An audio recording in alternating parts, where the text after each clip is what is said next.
প্রকৃতি, তুই কেমন আছিস? আজও কি দুটো চোখে তুই স্বপ্ন এঁকে বাঁচিস? আকাশের দিকে তাকিয়ে আজও কি বলিস একটু মেঘের সাথে দেখা করব? অভিমান হলে কি আজও বৃষ্টিকেই খুঁজিস? ঘাসের ডগায় আজও কি নির্লিপ্ত ছন্দে শিশির ছুঁয়ে খেলিস? আজও কি উড়ন্ত পাখিদের দেখলে মন কেমন করে বলিস, তোরা আমাকেও একটু মুক্ত করে দিয়ে যা, আমি হালকা হতে চাই?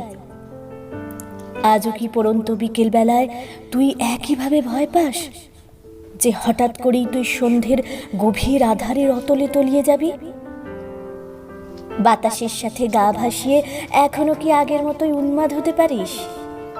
নদীর পাড়ে বসে বিদ্বেষগুলোকে কি স্রোতের ভাঁজে মিশিয়ে